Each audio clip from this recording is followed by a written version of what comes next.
destacar algunos aspectos importantes del misterio de María.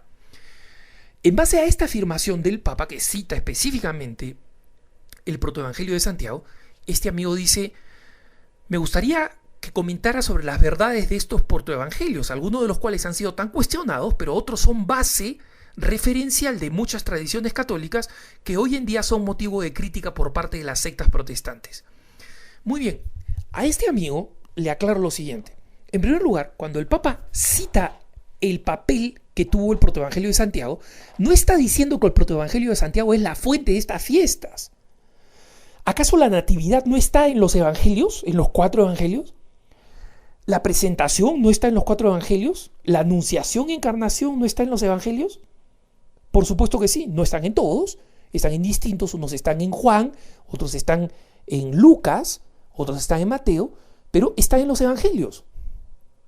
En consecuencia, el protoevangelio de Santiago aportó algo que ni los evangelios ni la tradición divina hubieran podido aportar. No, la respuesta es absolutamente negativa. ¿Qué es lo que está diciendo el Papa? Y leo nuevamente el texto de este amigo que él nos proporciona y que es correcto, es lo que dijo el Papa el 15 de octubre de 1997, el Papa Juan Pablo II. Dice: además, bajo el influjo del protoevangelio de Santiago, se instituyeron las fiestas de la Natividad, la Concepción y la Presentación, que contribuyeron notablemente a destacar algunos aspectos importantes del misterio de María. Primero, el Papa Juan Pablo II escribe protoevangelio de Santiago entre comillas, o sea, no es un evangelio. En segundo lugar, bajo el influjo del protoevangelio de Santiago se instituyeron estas fiestas. Efectivamente, el protoevangelio de Santiago es mucho más florido. Habla de nombres, habla de las tradiciones, etcétera, etcétera.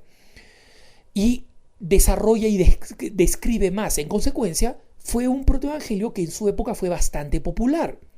Y es bajo este influjo histórico, fue un hecho histórico, que estas fiestas se establecieron.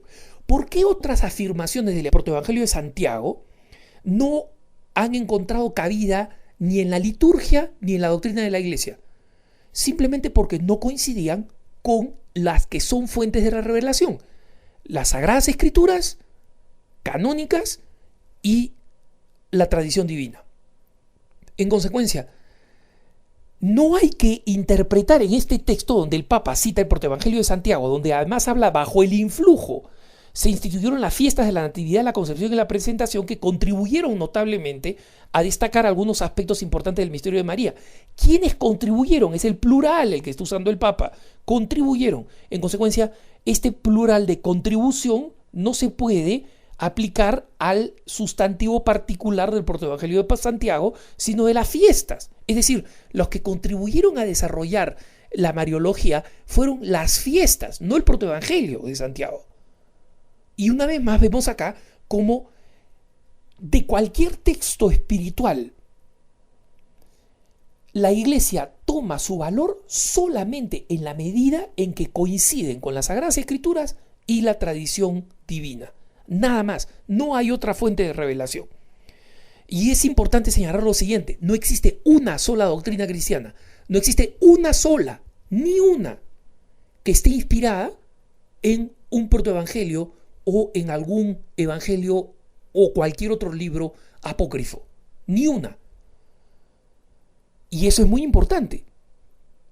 Algunos señalan y confunden algunas celebraciones o tradiciones que se han heredado en la Iglesia que no forman parte de la doctrina cristiana. Ejemplo, Melchor, Gaspar y Baltasar.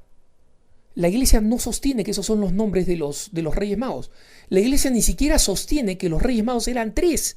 No hay ninguna parte donde la Iglesia diga los Reyes Magos eran 3. Miren el Catecismo de la Iglesia Católica cuando describe la importancia de la Epifanía. Miren en las Sagradas Escrituras. En las Sagradas Escrituras nos dicen unos reyes de Oriente que presentaron oro, incienso y mirra. Y justamente porque eran 3 regalos, que sí están en el Evangelio, muchos piensan, o la mayoría piensa, deben haber sido 3, cada uno trajo un regalo. Pero pudieron ser 2 y cada uno traer los 3 regalos y traerlos en abundancia. O pudieron haber sido 15 y uno trajo incienso, el otro mirra e incienso, el otro oro y mirra, el otro incienso y mirra, el otro oro, incienso y mirra, y así ad infinitum. Entonces, lo que sabemos es que Vinieron unos reyes de Oriente y se les reveló a través de la estrella el destino a donde debían llegar, donde estaba el Salvador. Eso sí, está fuera de la discusión. Y mucho más importante todavía, este amigo nos dice que algunos de los cuales han sido tan cuestionados, no han sido tan cuestionados, son heréticos, son una basura, son una estafa, un engaño. Y se escribieron con la intención de engañar y conducir a los cristianos al error. Pero otros son base referencial de muchas tradiciones católicas que hoy en día son motivo de crítica por parte de las sectas protestantes. Mira, hermano, acá hay un tema muy importante. Si nosotros, los católicos, tuviéramos que recurrir a un evangelio apócrifo para defender una doctrina católica, estamos, como se dice en el Perú, fritos. Es decir, estamos muertos, ¿no? Porque justamente todas nuestras doctrinas se pueden demostrar como verdaderas ante nuestros hermanos y a las sectas protestantes, porque justamente tienen su raíz en el Evangelio, porque tienen su raíz en las Sagradas Escrituras y porque tienen su raíz en la tradición divina. Allí es problema de nuestros hermanos protestantes que ellos hayan decidido negar la tradición divina. Eso decidieron hacerlo recién en el siglo XVI. Hasta antes, todos los cristianos creíamos en la tradición divina, ¿no? Entonces es problema de ellos. Pero es importante dejar claramente sentado que nuestra responsabilidad como católicos nos hace comprender que ningún evangelio apócrifo tiene un valor en sí mismo, que lo poco que se ha podido recoger a lo largo de la historia es porque ya tenía su lugar en las Sagradas Escrituras o en la tradición divina, y que las únicas fuentes o vertientes de la revelación son las Sagradas Escrituras aprobadas por la Santa Madre Iglesia y la tradición divina. En consecuencia, los evangelios apócrifos y los textos apócrifos en general no tienen ningún valor en sí mismo, absolutamente ninguno. Hasta la próxima y que tengan un buen día.